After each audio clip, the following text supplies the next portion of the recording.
Hello, everybody. I am Pastor Terry Roberts, and I am here teaching Developing the Leader Within You. It's based on a John Maxwell book called Developing the Leader Within You 2.0. I really encourage you to get that book. There's also a workbook available. You can get it at Amazon, get it online, or wherever. And the whole idea is this. We're making this available to our small group leaders, to our micro church leaders, anybody in FCFC that's in leadership, but we're also doing it to people who are just involved in leadership in the world. Maybe you're a school teacher. Maybe you're a school administrator. Maybe you're in a department at work, or maybe you run a whole company. And so this works universally for all people. It's really, really good stuff. I've been a John Maxwell associate for a while, as well as taught with his organization Equip, the Million Leader Mandate, where we aimed at teaching 1 million leaders in the world, and we went way past that. I trained 6 times in England, 2 times in Scotland, and we taught this many times in the church. And I just really like it because people say, well, aren't leaders just born? Of course they are. Everybody's born. But all that to say this, every person can develop their leadership skills. Yes, there are people who are born with just a knack to lead. You've seen it. Maybe it's you. People are just natural born leaders. People follow them. But no matter where you fall on the leadership spectrum, you can be trained to be better at this. I certainly have been trained to be better. I didn't start out as that good of a leader, but the training that I got from John Maxwell stuff and other people really, really helped me.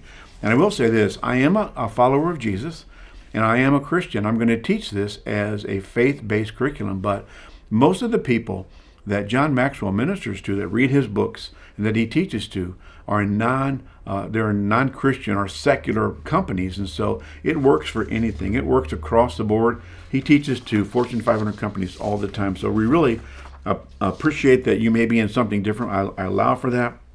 I'm going to bring some things back to Scripture, but even if you don't believe the Bible, you can learn from this. But I do encourage you to believe the Bible.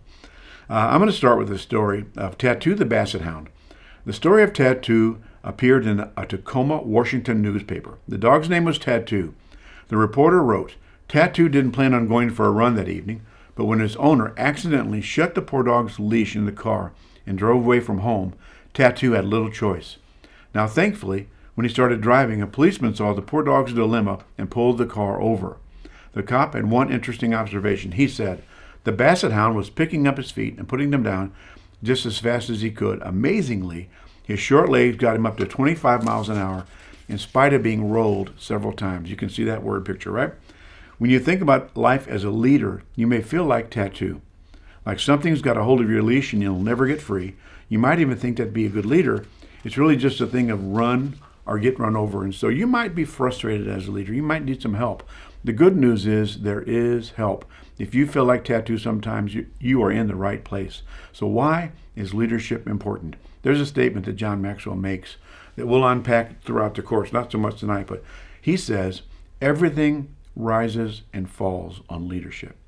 In other words, the leader has to take the responsibility to show the way, go the way. And so everything rises and falls on leadership, and leadership can be developed. Regardless of where you are right now, you can be a better leader, even if it's just in your family. Leadership in a family is really, really important. And there are even biblical leadership gifts and people who are born that way, but don't exclude yourself. The second thing is leadership is influence. What is leadership?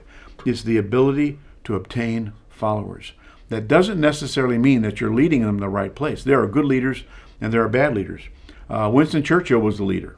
Believe it or not, Adolf Hitler was a leader. As far as his leadership skill, he was good. He was just taking people the wrong place. Somebody said, when you were with Adolf Hitler, you left thinking he could do anything. When you were with Winston Churchill, you left thinking you could do anything. And so just because somebody's a good leader doesn't mean necessarily that they're taking you the right place. Leadership is the ability to obtain followers. Somebody said if you're leading and no one is following, you're just taking a walk. Leadership is the ability to obtain followers and take them somewhere. Now, hopefully you believe your company is doing something morally wonderful and you want to take people with you. As a pastor of a church, I believe our mission is wonderful, and so I want people to follow me. And so I feel like we're headed in the right place. Now the question is whether or not I can get people to follow me. And so, it's really good to have vision, but being a visionary is even better. Someone who has a vision is aiming at a certain place, but a visionary is able to take people with them. So someone who has a vision is headed somebody somewhere, and they're able to inspire others to go with them. So it depends on who you are and what your calling in life is, but the principles of leadership are across the board. Sociologists estimate that the most introverted person in the world influences 10,000 people in their lifetime. 10,000 people by an introverted person. So some people influence many, many more than that. John Maxwell talks about the 5 levels of leadership. Matter of fact, there's a whole book about that. The 5 levels of leadership, if you're interested in this.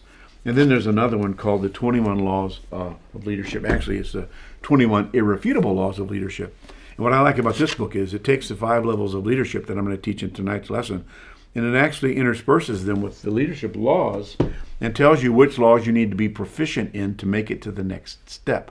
And so it's really, really good stuff. I encourage you to do that. Now, you're going to notice in page 8 of your book and also in your workbook that there is a chart. So if you are not seeing that chart, find that. It's got the actual 5 steps or 5 levels, page 8 in your book. And if you have the workbook, it's page 17. So the first level is level 1, position. This one is obvious. You know, somebody gets a new job, they're promoted to lead man, they're promoted to supervisor. It's like me when I showed up and I was the new pastor and I didn't hardly know where the restrooms were in the church. Well, people followed me because of my position. At level 1 leadership, they like to say people follow you because they have to. In other words, you're the boss, you're the teacher, you're the parent. It's possible to be at level 1 leadership with your children where they simply follow you just because they have to. And so that's a great place to start. You just don't want to stay there. Everybody starts, and every time you get a new job, you start here again. You always start at level 1 where you get your position. You know, you're promoted in the military, you're the corporal, or you're the teacher, whatever it is, you get a position, but that doesn't necessarily mean people are willing to follow you beyond the fact that you have the legal right to lead them.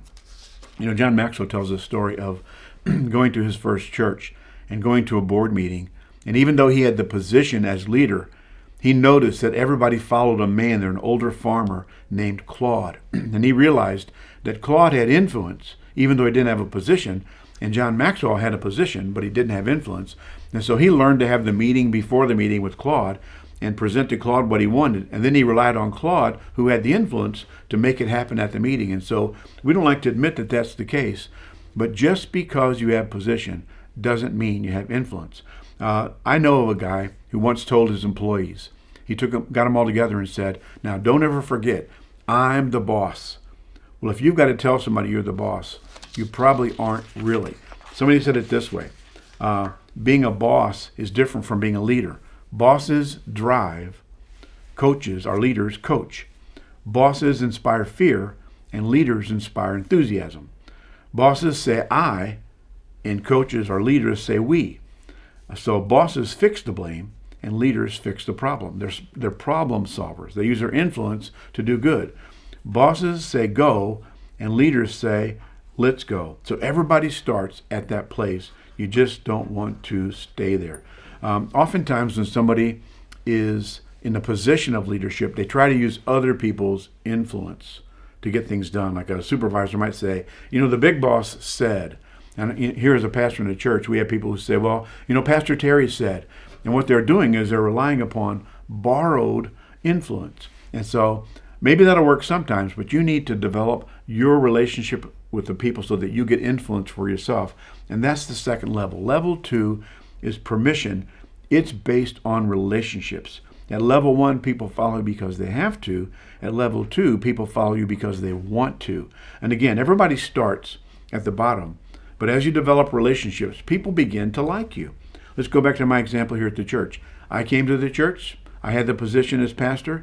The first few months, people barely knew me. They followed me sometimes because I was a pastor. But as they got to know me, there was a friendship. Now that can stay at a place where if you just have that level and everything is based on friendship and relationship, the high level or high capacity leaders who want to get things done are not satisfied with that. They'll go somewhere else. And so typically, in a small business or in a small church rather, that pastor knows everybody and they do everything together. They're completely related, and it's great. It's wonderful that you have those relationships, but you can't stay there either. This is called the permission level. Level 2 is permission. People like you. They enjoy being around you. Somebody said you can care about people without leading them, but you cannot lead them well without caring for them. So this is where the principle of influence kicks in, but it's personal influence. Your personal life is showing some credibility and some character, and so they're following you because they like you, and that's not a bad place to be.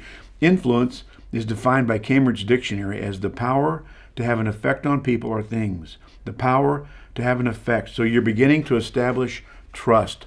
I'll give you an example going back to my case here. I've been at the church now with my wife for 36 years. And when I first came, it was 56 the first Sunday.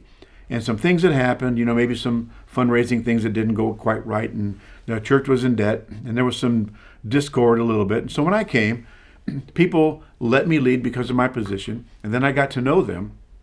And then as I began to get some things done, they were following me because they saw what I was doing for them. They saw that I was keeping my word, that I was saying, hey, listen, we're going to do this. And then we actually did it.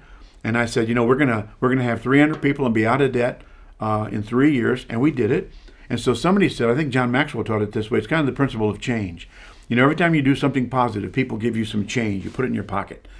And then when you do something negative, they take some of that change back. And so you've got to accumulate that change in your pocket before you can really go forward, before you can gain their trust. And so people follow you because they like you at level 2, but then the third level of production is where they follow you because you're getting things done. They like what you're doing for the organization. Maybe you come in as a supervisor at a company and you actually make it a good place for them to work, where there's some fruit, where they get some raises. You get the production goes up and everybody gets a raise. Well, they love what you're doing for the company.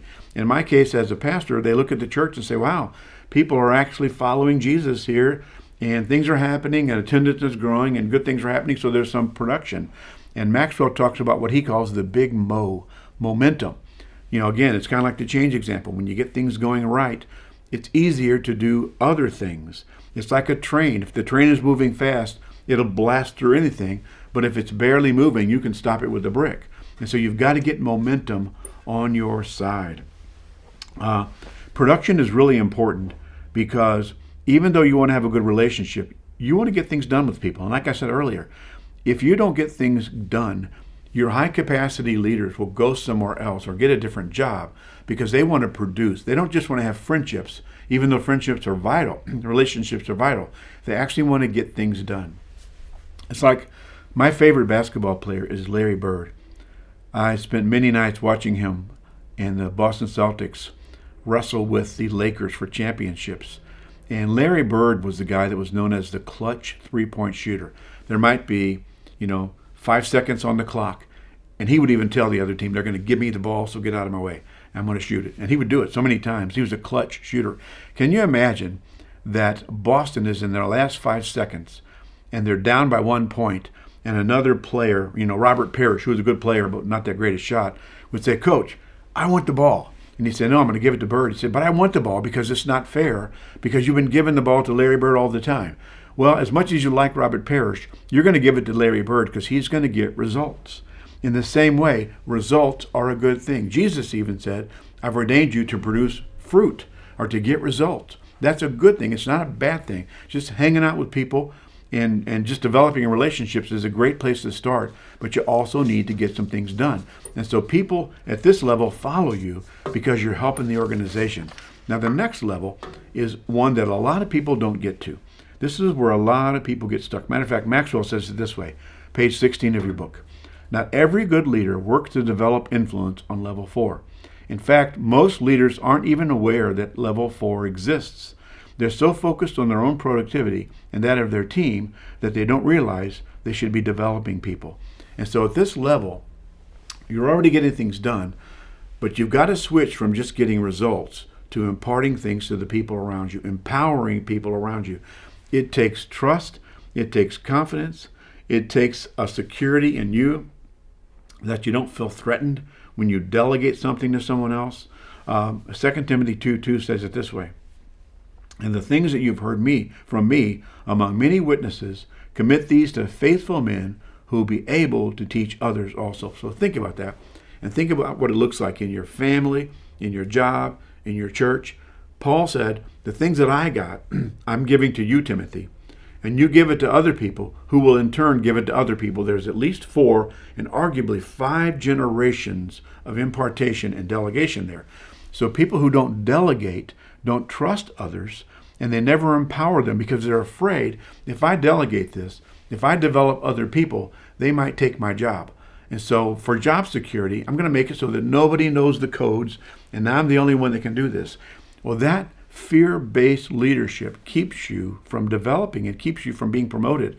I like to say, if you can develop leaders, wow, promotion is a surety for you. If you can develop other people to do what you're doing, you're always going to have a job. I think it's almost impossible to work yourself out of a job because people who can develop leaders are valuable anywhere, in any field. People who have the ability to actually train the people around them to do what they're doing are remarkable. Somebody said, when somebody around you can do something 80% as well as you do it, let them do it. When they can do it 80% as well as you, release it to them and go on to something else. And what happens is, as you release and delegate to other people, as you develop people at level 4, you begin to get to focus on the thing that you really do well. After 36 years of pastoring, I've discovered that my leadership of the church, my ability to bring stability to the church, and my teaching are really all they need me to do. I'm not the best one to do weddings. I'm not the best one to do funerals. I'm not the best one to do pastoral care. There's a lot of things that I delegate. I've been able to focus on leadership, bringing stability, and teaching. And as I do that, it releases everybody else to do things usually better than I can. If those are the things I do well, then the things that I've had to do, usually there's someone around who can do it better than me. And so if you can become secure enough and focused enough on what it is that you're called to do, and this might be difficult if you're in a company because you have a job description. If you're running your own company, you get to focus on what your most important task is and what brings the most results. But if you're working for somebody else, and maybe you're in the middle of a company, or you're in the middle of a church, you're middle management, you may not have as much freedom to do everything you would like to do, but you can still use this principle. Focus on what you're good at. Keep adjusting so that you're spending your time doing the thing that you are best doing. Jesus sent out his disciples, and I always jokingly say, if I would have been there, and Thomas would have come to me and said, "Go home, Thomas, I want Jesus." But yet Jesus, who was perfect, trusted the people around him to do his ministry. He imparted to imperfect people very important tasks. And so that's what level 4 is. It's the ability and the confidence to empower other people to be leaders. It's when you're training other people to do it. Just like Paul said, Timothy, I'm going to give this to you. You give it to somebody who's not going to just sit on it and go in a corner and get job security, but they're actually going to train other people. They're not afraid to train people because they know if they release people to do what they're doing, then they'll get a better job. They'll get something better to do. I like to say, try to get to the place where you only do what only you can do.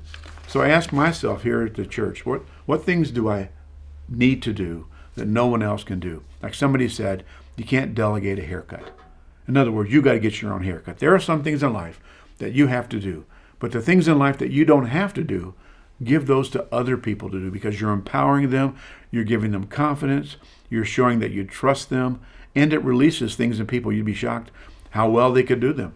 People around you can do some of the things you're doing better than you. So like I said, it might be difficult if you're working in a company to do this, but do your best to develop people. It's great to be level 3 where you're doing things for the organization, but level 4 is where you're imparting things to other people. And people follow you at level 4 because of what you've done for them. At level 4, people look around and say, that leader has really helped me at this company or in this school. You can think back on a couple of your school teachers probably who really imparted things to you, maybe at the college level, maybe even younger than that. They really poured their life into you. Maybe it was a coach, somebody who put you in a spot where you didn't feel at the time like you could live up to it, but you did. And they believed in you, and it made you in turn believe in yourself. That's, if I were just talking tonight about level 4 leadership, that would be worth it because that is where most people drop the ball. That's where most people don't press through to the next step. And I really, really encourage you, look at this and ask yourself, your workbook, if you have the workbook, asks you questions where you're doing some self-examination. Who am I trusting? Who am I developing? Am I developing anyone? And so that's a really, really important level, level 4. The last one is level 5. This one is based on reputation. Now, don't aim at level 5. Level 5 is a byproduct of doing the first 4 good. A level 5 leader is somebody like a Billy Graham or a Kenneth Hagin or, Nelson Mandela, somebody who's spent a lifetime releasing other people and developing leaders and having just a gigantic impact beyond their organization. In other words, not only is their organization being influenced by their life, but beyond their organization, their leadership skills have spilled over, whether it's in the business world or whatever. Perfect example is John Maxwell. He was pastoring a church and teaching leadership, and his leadership teaching got so much bigger than his ministry. It impacted people around the world. And, I've gone different places and taught it, and it's been very, very helpful. So I really encourage you to put this on the shelf.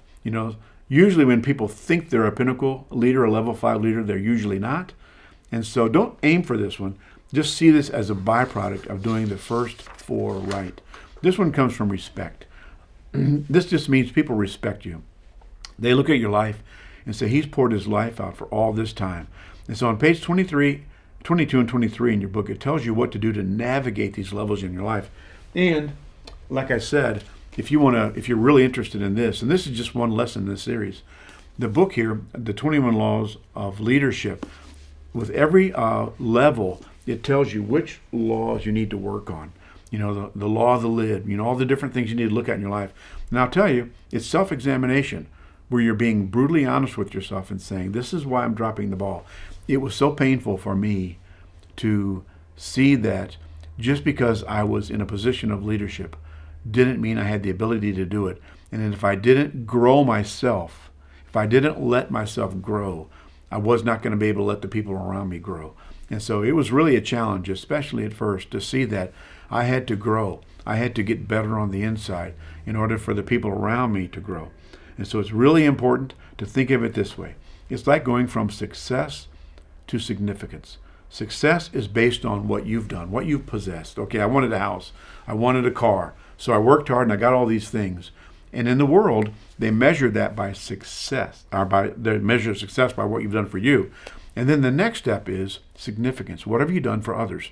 People get to a point in their life, maybe midlife, maybe late in life, where they say, I spent my entire life just trying to gather things for me, get position and power and all these things.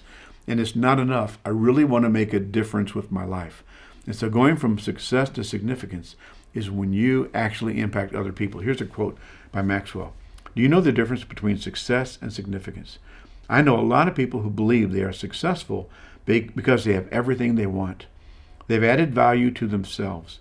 But I believe significance comes when you add value to others. And again, that's across the board. That can be in a church, that can be in a business, that can be your children. How are you adding value to other people? Success is adding value to you. Significance is adding value to other people's lives. And you can't have true success without significance. And so look at these levels. Be honest about where you are. If you're starting a new job, I guarantee you, you're starting at level 1, where you have a position which may or may mean that people are following you. Maybe behind your back they're saying, well, I'm not sure about this guy. Well, that's fine. That's no problem. Just don't stay there. Prove yourself. First of all, you need people. You need to reach out to people, have a relationship with people. And then secondly, on that team, as the team around you begin to produce results, whatever your results are supposed to be. Raise your production at your job, increase the influence of the church you're in, increase the influence of the department you're in, whatever the results look like for you guys, for your team, begin to do that. So people will follow you because of your position, then they'll follow you because of your relationships, because they like you, and then they'll follow you because of your production, what you've done for the company, and then hopefully you'll make the jump that most people don't, and you'll start developing people, and they'll begin to follow you because they say, wow, look at the way this person has impacted and influenced my life. That's remarkable. And then lastly, some of you might make it to the pinnacle level, where at the end of your life, people look at you and say, I have such an awesome respect for that person because they poured their life out for other people. If you're in the group here with me, we're going to now break into small groups. If you're watching this later, there is a workbook, and I really encourage you to go through that because it's self-examination. And so we're going to put you guys in small groups. And then there are some questions on page 35 of your workbook, 6 discussion questions that we're going to go through. Well, God bless you guys.